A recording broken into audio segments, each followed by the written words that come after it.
Hey guys, tonight we're going somewhere you never expected. A small American town where Sundays come with church bells, slow footsteps on brick sidewalks, and absolutely zero ice cream cones. That's right, no, not a scoop, not a swirl, not even a lonely chocolate chip stuck in a wafer. If you're thinking, well, I'll just buy one anyway, let me tell you, back then, you might not have lasted a single day here without attracting a suspicious glance from the sheriff. So, before you get comfortable, take a moment to like the video and subscribe, but only if you genuinely enjoy what I do here. And while you're at it, drop a comment telling me your city and what time it is right now where you are. I love seeing how far this sleepy little storytelling reaches. Now, dim the lights, maybe turn on a fan for that soft background hum, and let's ease into tonight's journey together. You step off the train into the kind of summer afternoon that seems almost painted blue sky, gentle heat rising from the platform, a distant murmur of cicadas. The station's wooden bench creaks when you sit, and that's when you notice something odd. The ice cream cart across the street has its shutters firmly closed. Despite a line of kids holding coins in sweaty palms, a faded sign hangs crookedly from the awning, reading, "Closed Sundays by order of law." It's not a joke. The town's law, rooted in what's called a blue law, actually forbids the sale of ice cream cones on Sundays. Blue laws, you'll soon learn, were a cluster of regulations in the United States meant to keep Sundays proper and moral. They usually targeted activities like drinking, shopping, or even playing cards. But here, for reasons historians are still shaking their heads over, ice cream cones ended up on the hit list. You take a slow walk down Main Street, past a hardware store that's also closed, a bakery displaying yesterday's bread, and a drugstore with its soda fountain eerily still. The only thing moving is the sunlight creeping over the clapboard buildings and the occasional lazy flap of a flag in the warm breeze. It's not that people here don't like ice creamo. They adore it. It's that the law says they must adore it only 6 days a week. And that's where the absurdity begins. Because, as one local tells you with a shrug, you can buy a tub of ice cream from the grocery store on Sunday, but put it in a cone. That's illegal. Historians still debate whether this was due to fears about youth gathering in idle groups or some vague connection to preserving the Sabbath's dignity. Either way, you're standing in a town that treats waffle cones like contraband, at least until Monday morning. You follow the sound of a church bell down to the town square, where a few families linger after Sunday service. The kids are chasing each other in slow loops around the fountain, and the grown-ups are standing in small circles, talking about the weather, crops, or the neighbor's new porch paint. You're expecting at least one of them to be holding a can vanilla, chocolate, strawberry, but no. The most scandalous dessert inside is a plate of lemon bars, brought out by a church lady in a starched apron. One man notices your wondering eyes and chuckles. "You're looking for ice cream, aren't you?" His voice has that warm, amused tone of someone who's seen this happen many times. Happens to every newcomer. You get used to it. Sunday's just not a cone day. You've read about blue laws before, but never quite like this. In most states, these laws were designed to keep the Sabbath free from business, frivolity, or anything deemed too worldly. Buying liquor, out of the question. Shopping for clothes, forget it. But this place decided that eating ice cream from a cone was somehow crossing a moral line. Historians still aren't sure why. Some suspect it was tied to the early 1900s moral panic over public quarantine. Apparently, Sharing a cone was seen as too intimate. Others think it was just one of those weird legislative accidents that no one ever bothered to fix.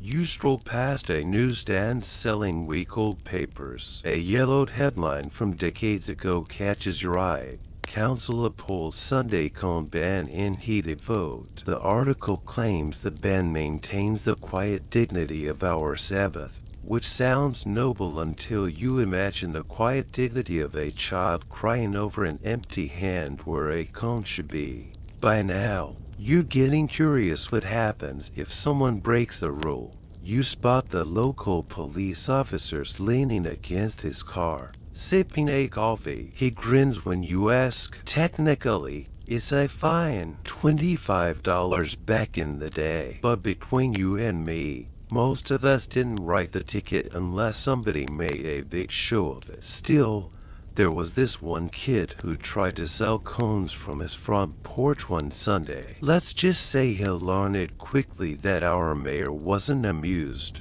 As you wander away, you can't help but notice the contradictions.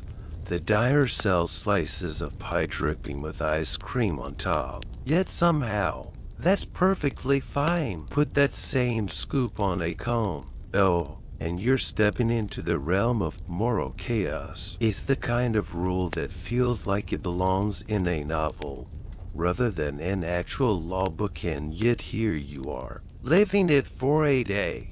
You find yourself standing at the edge of the park, where a shaded gazebo offers a welcome break from the sun. A few townsfolk are gathered there, and one elderly man waves you over. His face is lined, his straw hat tilted just enough to keep the glare out of his eyes. He pats the bench beside him and says, "You want to know when all this cone nonsense started? Well, I was there." He clears his throat with theatrical slowness, the way people do when they know they've got an audience. It was the summer of 1909, hot enough to make your shoes stick to the road. A boy, no older than 12, was walking down Main Street with a cone in his hand, vanilla scoop, melting faster than it could lick. The local minister saw him and declared it a scandal. Said cones were turning children away from the solemnity of Sunday. A week later, the council voted to ban them. Just like that, you blink. The story sounds too perfectly absurd, like something ripped from a children's book. Historians still argue whether it happened exactly like this. Some say the first sparks of trouble came from soda fountains. Others insist it was driven by business rivalries. But here in the town's memory, the villain was simply a minister with too much time on his hands and a low tolerance for melted vanilla. The man leans closer, and don't think people took it quietly. A group of mothers marched straight to the courthouse steps the next week, cones in hand. They didn't shout or wave signals, just stood there, slowly eating them while the ice cream dripped. No arrests, but the message was clear. You can pass all the laws you want, but good luck telling a child they can't have ice cream. You imagine the scene: sun hats, parasols, children in stiff little Sunday outfits, their shoes dusty from the street, and each one defiantly crunching a cone. It's the kind of protest that feels both polite and unshakable, like only small towns can pull off. And yet, the law held somehow, despite the protests and the occasional outcry. Sunday remained cone-free. Scholars still debate that, too. Some argue it was a matter of consistency with other blue laws. Others suspect it was more about appearance, keeping up the image of a serious town in front of neighboring communities. Whatever the reason, the result was the same. Generations of kids grew up thinking Sunday was the loneliest day of the week for ice cream lovers. You thank the old man, who just smiles and tips his hat, like he's handed you a secret. As you step back into the sunlight, the story lingers in your mind, sticky and sweet, much like the cone that apparently caused all this trouble. The afternoon drifts into that lazy golden hour where everything looks a little softer, and you wander back toward the square. This time, you overhear a conversation between two older women sitting on a bench, each fanning herself with a folded church bulletin.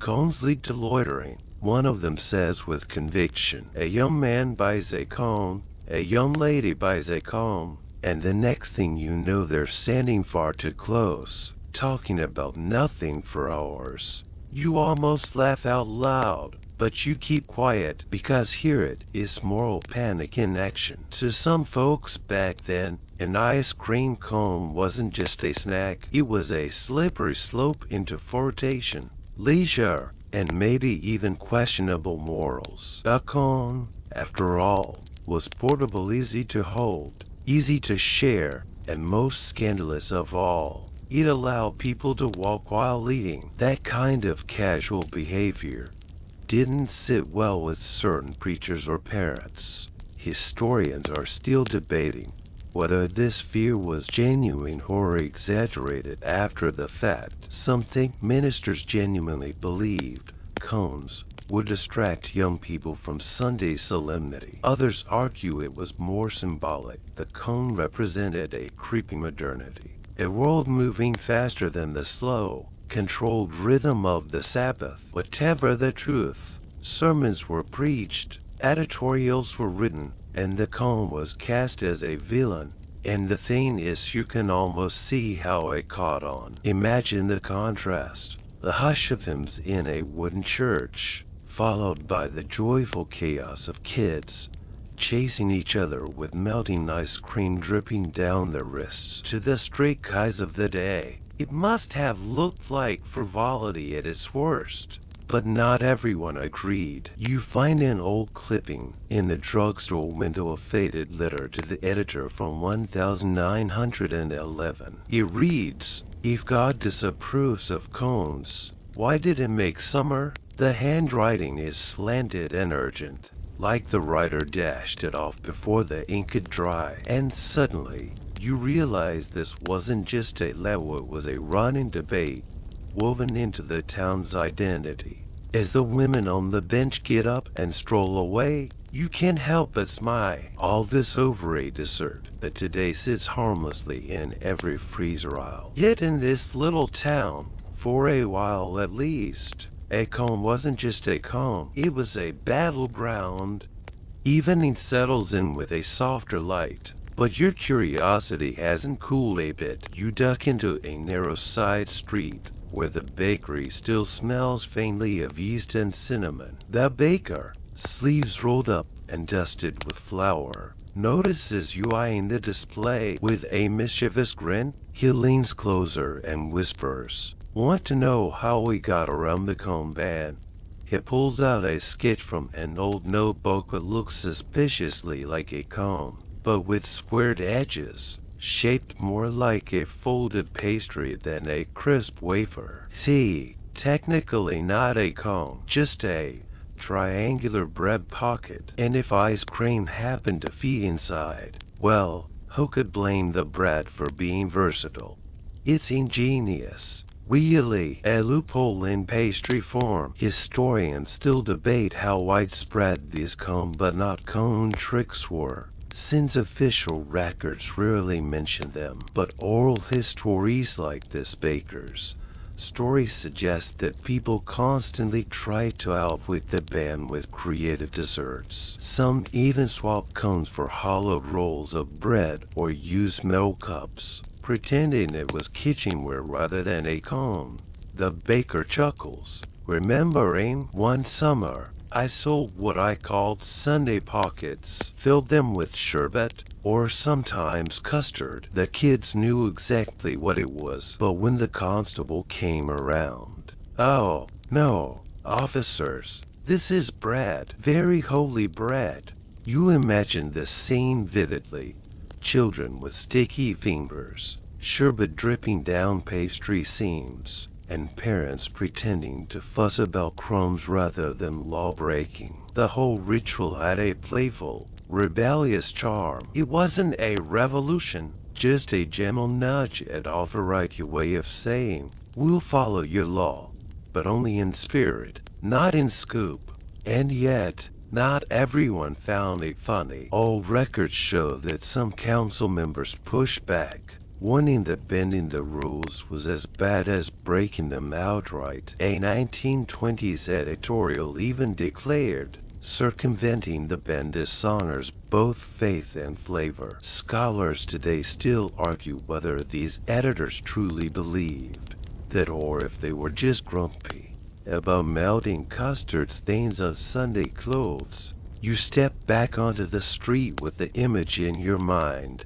A town where resistance came not through shouting in the square, but through a quiet bite of sherbet hidden inside warm bread. It's a rebellion you could almost taste. The next morning, you wake up in the little inn by the square, the wooden shutters creaking open to let in the soft light. Outside, you hear the rattle of milk bottles and the clip-clop of a horse cart. It's Monday, now officially a cone day. You step outside and the transformation is instant. The same ice cream cart that Saturday shuttered yesterday is alive with clinks of scoops and laughter. Children wave coins, teenagers lean against fence posts, and even the shopkeeper looks 10 years younger with his sleeves rolled up and a cone in hand. The contrast is so stark, it almost feels like two different towns, one in Sabbath silence, the other buzzing with sugar and sprinkles. You can't help but shake your head at how one stroke of law could dictate the rhythm of sweetness in people's lives. Historians still scratch their heads. Was the purpose moral, economic, or just a quirk that nobody thought worth fixing? The record isn't clear, and scholars disagree to this day. You lean against a lamppost, licking a cone of strawberry, your first legal one here, and listen to the locals talk. They tell stories of kids sneaking to neighboring towns on Sundays just to get a cone. Some families even planned weekend trips around it. A grandmother chuckles, recalling how her son once begged for a train ride to towns over just for a scoop of pistachio. That cone cost me more than the ticket. She laughs, but I swear it tasted better than anything he'd ever had. It hits you. The ban didn't kill ice cream's charm, it probably made it stronger. By forbidding it on Monday, the law accidentally gave cones an aura of rebellion, of anticipation. Sundays became the day of longing, and Monday's day of triumph. That's marketing magic you couldn't invent if you tried. Still, you notice the old tensions echoing. Some elders mutter that lifting the ban took away a certain quiet dignity from Sundays. Others shrug, happy to see grandkids with sticky fingers and wide smiles. Either way, as you finish your cone and watch the cart owner hand out another round, you realize you're witnessing more than dessert. You're watching a tiny cultural tug-of-war that lasted decades, fought with sprinkles instead of swords. By now, you've learned that townsfolk didn't just sit quietly under the ban. They got creative,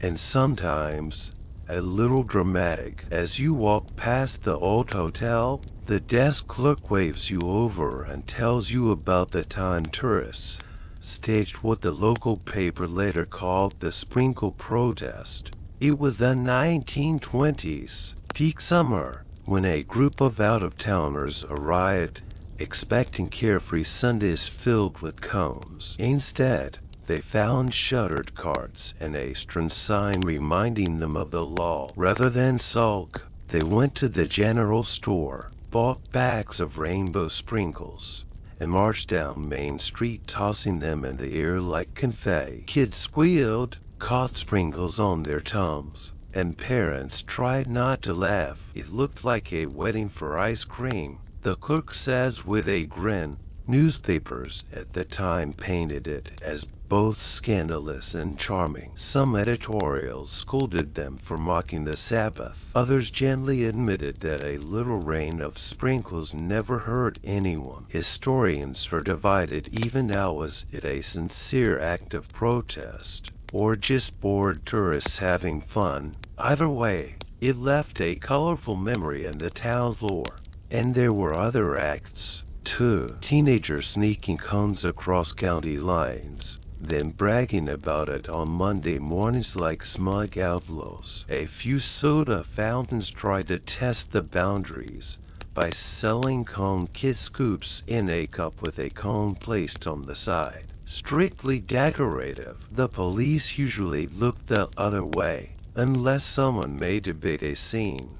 You imagine the town square that day, sprinkles glittering in the sunlight, kids racing to scoop them from the cobblestones, adults torn between disapproval and delight. It's such a small rebellion, almost laughable, but isn't that the charm? Sometimes history isn't about grand revolutions or famous battles. Sometimes it's just about a handful of people with a sweet tooth, refusing to let a silly rule spoil their Sunday. You wander into a dimly lit soda fountain that looks flouncing in time, a marble counter, brass taps, and the faint smell of syrup that never really leaves the walls. The owner, a man with suspenders and a polished mustache, leans over and tells you about what locals once called the soda fountain wars. Back in the 1910s and 20s, soda fountains were the beating heart of small town life. On Sundays, oh, those marble counters Saturday eerily quiet. We hated it, the owner says, polishing a glass for emphasis. Ice cream brought in the crowds. That chatter, the coins in the till, take cones away, and you take the soul out of the place. Some shopkeepers complied without fuss, afraid of fines. Others, well, they got creative. A few disguised cones as souvenir wafers, selling them alongside scoops as if they were separate purchases. Others poured milkshakes thick enough to eat with a spoon, claiming it's not a cone, officers, it's a drink. Historians still argue whether these evasions were widespread or just scattered rebellions, but the records hint at plenty of police reports, noting unusual deserts on Sundays. One old story describes a standoff between a soda fountain owner and a stern councilman. A councilman walked in on a Sunday, spotted a teenage couple sharing a cone in the corner, and demanded the shop shut down immediately. The owner calmly pointed to a sign on the wall, "Today's special waffle wafers, 10 cents, complimentary scoop included." The kids kept licking, the owner kept smiling, and the councilman stormed out. You can almost picture it. The hiss of soda taps, the clink of spoons, the guilty giggles of kids trying to eat quickly before anyone noticed. A little battlefield of sugar and rules, waged with sprinkles and stubbornness. Looking around, you realize this wasn't just about dessert. Soda fountains were social hubs where news was traded, friendships were formed, and romances began. Taking cones away on Sundays wasn't just a matter of quiet dignity. It stripped the town of one of its liveliest meeting places. No wonder shopkeepers pushed back, sometimes boldly, sometimes slyly. And so, the wars weren't loud or bloody, they were fought in whispers, winks, and waffle wafers. A quiet rebellion behind the marble counter. By late afternoon, the heat lingers heavy on the rooftops, and you find yourself sitting on a bench outside City Hall, staring at a framed photograph in the lobby. It shows a man in a pinstriped suit, glasses perched low on his nose, hand resting on the shoulder of a boy with a dripping comb. The caption reads, "Mayor Harold P. Whitman, 1933, As the janitor dusts the frame, he smirks. That one? Oh, he was the calm mayor. The story spills out like a secret. Mayor Whitman, unlike the ministers before him, loved ice cream. His favorite was a double scoop of chocolate with caramel drizzle. The problem, his craving often arrived on Sundays. At first, he sent aides quietly to neighboring towns, hoping to keep up appearances. But one summer, during a heat wave, he snapped. If the good Lord made chocolate, he surely meant it for Sunday too, he reportedly declared. Under his push, the council briefly considered repealing the ban. It nearly passed until a coalition of church leaders warned that such a move would erode the sanctity of the Sabbath. The mayor was outvoted, but the town's mood had shifted. People whispered that if even the mayor wanted a Sunday cone, maybe the law had outlived its purpose. Historians are split about Whitman's role. Some argue he genuinely tried to repeal the ban, while others believe he was mostly concerned with his own appetite. What's certain is that he became something of a local legend. Kids nicknamed him the Scoop Herald, and one newspaper cartoon showed him sneaking a cone behind the council's back. You can almost picture it. The mayor in his office, blinds drawn, tie loosened, quietly crunching through a cone as if it were state business. The image is funny, a little sad, and entirely human. Laws can stand for decades, but sometimes all it takes is one man's sweet tooth to show everyone how ridiculous they really are. By now you've heard the stories of loopholes, protests, even mayors with midnight cravings. But the real puzzle lies in how the law was actually enforced, or rather, how it often wasn't. You walk along the main street until you spot the old police station. Its brick walls faded to a gentle rust red. Inside, the town's archives smell of dust and leather bindings. A clerk shows you a ledger of fines, and to your surprise, the section for ice cream cone violations is nearly empty. A few scattered entries, maybe one or two a year. Most Sundays, it seems, passed without a single citation. And yet, the law remained on the books. Well, as the clerk explains, it was easier to keep it than to fight about it. Most officers didn't care enough to enforce it, unless... He pauses with a smile. Someone got cocky. The stories are almost comical. One teenager once set up a Sunday cone stand right outside the courthouse, just to see what would happen. He sold 3 cones before a constable sighed, handed him a ticket, and shut him down. Another family was fined after loudly parading through town with cones, singing mock hymns about sprinkles. In both cases, the punishment wasn't harshest, a small fine and a stern lecture, but it was enough to remind everyone the rule technically stood. Historians today still debate whether the law was symbolic more than practical. Some say it was about appearances, giving church leaders a sense of control, while the police quietly looked the other way. Others argue that even unenforced, the law shaped habits, making Sundays into quieter, cone-free days simply through social pressure. You step back outside, imagining the officers of the past leaning against lampposts, coffee in hand, pretending not to see a scoop here or there, maybe even buying a cone themselves, as long as nobody was watching. Laws, after all, are one thing on paper and another in practice. And here, in this little town, the gap between the two was wide enough to feed a waffle cone. As the evening air cools, you wander into a narrow alley where the cobblestones seem to echo with quieter footsteps. A local historian, sitting on a wooden crate with a notebook balanced on his knees, waves you over. If you think the cone ban was only about morality, He says with a grin, "Wait until you hear about the ice cream speakeasies." Yes, speakeasies, not for gin or whiskey this time, but for vanilla and strawberry. In the 1920s and 30s, when Prohibition was making alcohol scarce, this town doubled down with its own brand of restriction.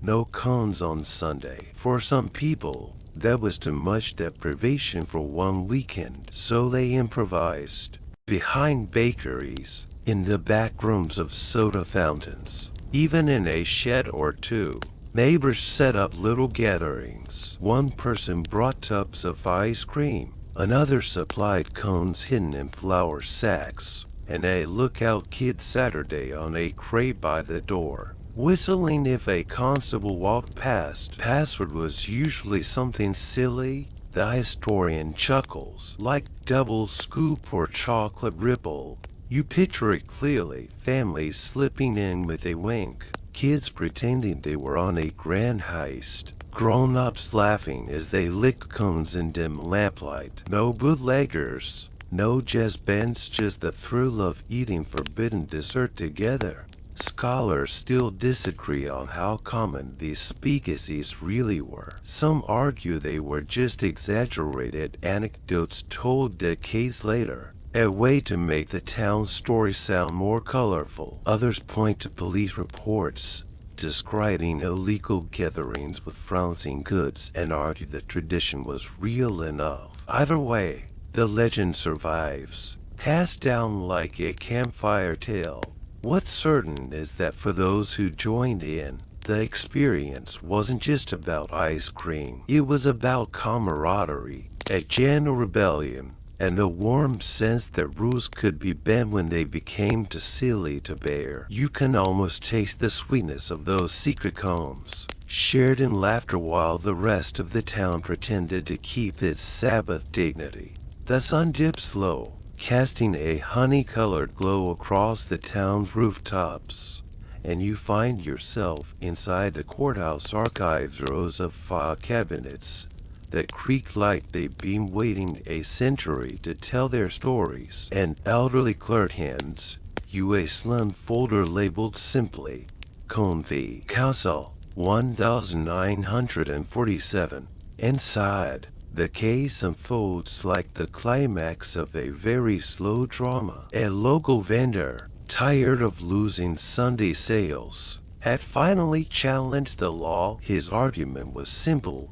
If selling cones was immoral on Sundays, why were Sundays perfectly fine? He even brought in melted samples as evidence, insisting that a scoop in a dish was no different than one on a cone. The courtroom, by all accounts, smelled faintly of chocolate that day. The council countered with what you might call creative seriousness. They claimed cones encouraged public wondery, whereas dishes encouraged sitting quietly, more in line with Sabbath rest. Historians still debate whether the council actually believed this distinction, or if it was just a desperate attempt to keep the law afloat. The trial gained attention beyond the town. Newspapers covered it with equal parts amusement and curiosity, some calling it the most delicious trial in state history. Eventually, the judge ruled in favor of the vendor, noting that ice cream, in whatever vessel it may reside, cannot reasonably threaten public decency. The ban was officially softened, though not entirely erased from the books. Walking out of the archive, you picture the moment, townsfolk sitting on wooden benches, lawyers in stiff collars arguing about the philosophy of dessert, and a judge probably fighting a smile handing down a verdict that melted more than just ice cream. What lingers isn't just the ruling, but the absurdity of it all. A courtroom battle fought with waffle cones, dishes, and the question of whether joy itself could be legislated. The courthouse case might have chipped away at the ban, but as you soon learn, it didn't completely erase its shadow. Walking through the local library, you stumble upon a dusty law book from the 1960s. Flipping through the brittle pages, you find the wording still sitting there in black ink. No cones shall be sold on Sundays within town limits. The librarian, a woman with half-moon glasses, shrugs when you point it out. Oh yes, it stayed on the books for decades. Nobody enforced it anymore. But nobody bothered to repeal it either. She leans closer, whispering like it's a guilty secret. Technically, it might still be there. This is where history gets blurry. Scholars disagree about whether the clause was ever formally repealed, or whether it simply faded into irrelevance. Some argue it survived purely as legal clutter, a fossil of earlier times. Others claim it was quietly deleted in a round of legislative spring cleaning. What's certain is that even when the ban was no longer enforced, its echo shaped the town's identity. You hear stories of parents in the 1970s still telling their kids, no cones on Sunday, even though the soda fountains were happily selling them. Old habits, after all, die slower than laws. In fact, one resident laughs as she recalls sneaking cones to her children in the park, making it feel like a tiny rebellion. They thought I was the coolest mom in the world. Really, I was just too tired to say no. It's strange to think about, though, a rule that started in stern sermons ended up surviving in casual memory. A whispered tradition more than a threat. The law's ghost lingered in conversations, in half-remembered warnings, and in the small thrill of knowing you were eating something once forbidden. And so, while the cone ban may have melted away on paper, it left a sticky sweetness behind in the culture, one that historians are still licking their fingers over. By now, the whole story feels less like a strict law and more like folklore woven into the town's identity. You're invited to a local festival held every July where the smell of sugar and waffle cones fills the air. At first glance, it looks like any small town summer fair. Balloons, Ferris wheels, children chasing each other with cotton candy. But then you notice something unusual. Every booth, every stand, is handing out ice cream cones for free, and there's a sign at the entrance. Sunday cones in memory of the ban. A woman in a straw hat explains, we do it every year. It's tradition now. What was once forbidden is now celebrated. Kind of like laughing at your grandparents' treehouse rules. The whole town seems to lean into the irony, serving triple scoops on Sundays with a wink, like they're reclaiming sweetness that was stolen. Historians aren't sure exactly when this tradition began. Some say it started in the 1950s, when teenagers organized a cone day to poke fun at the fading law. Others insist it was a marketing stunt by the local dairy in the 1970s. Either way, it's stuck in now. The cone ban is remembered less as a nuisance and more as a quirky story to tell outsiders. You stroll past families holding cones high like trophies. Kids giggle with chocolate smeared across their cheeks, and even the older generation, once so stern about Sabbath dignity, lines up for their free scoops. The law that once divided the town has become a reason to gather, to laugh, to eat together, and that's the irony you can't shake. A rule designed to enforce quiet solemnity ended up creating a tradition of joy. In the end, the cone ban didn't vanish, it transformed, melting into a sweeter memory that still lingers every summer.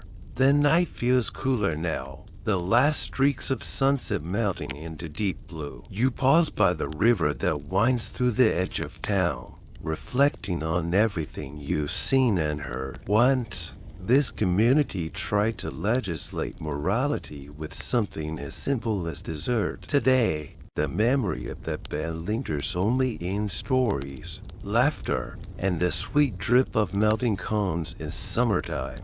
As you lean on the wooden railing, an old man walking his dog stops beside you. He notices the ice cream on your shirt and chuckles. Sundae cones. You know, when I was a boy, my parents still told me we couldn't have them. Not because anyone would arrest us, but because, well, it was tradition. Funny how rules outlive their reasons. He gives you a kind nod before strolling on, and that's the lesson you carry with you. Laws may vanish, but habits and memories stick. The band was never really about cons, it was about identity, about how a community wrestles with change, and about how something as ordinary as ice cream can become a stage for bigger questions. Historians still debate the details, whether the ban was earnest piety, legislative oversight, or just a quirk of local pride. But for the people who lived it, the truth was simpler. Sundays felt emptier, and Mondays a little sweeter. You take a last slow walk through the quiet street. The town is settling down, lights flicker in windows. A dog barks in the distance, and somewhere, a car rattles shut for the night. You imagine tomorrow, another day, another scoop, the rhythm of ordinary life flowing on. And in that rhythm, the story of the band becomes just another thread, odd, amusing, and oddly comforting. So here you are, traveler, at the quiet end of our story. The lull is gone, the cones are free, and the streets of that little town are nothing more than a soft memory. You've walked through its quiet Sundays, tasted the rebellion in sherbet-filled bread pockets, and even stood beside a mayor seeking a double scoop behind council doors. And now, it's time to let it all fade. Breathe slowly. Imagine the glow of the lamppost flickering against a summer night sky. The streets are empty, the shops shuttered, but in your hand there's still the gentle weight of a cone, cool, sweet, steady. The air hums softly, like a fan in the corner of your room. You let it melt just a little, the sweetness dissolving into the calm. History isn't always grand battles or endless statesides, these quiet, odd little moments, too. And tonight, you've carried one of them with you, all the way into this gentle darkness. Your eyelids grow heavier now. The story slows. Rest easy. Traveler, you're safe here. Sleep comes like the last drip of ice cream down the side of a cone, unhurried, inevitable, comforting.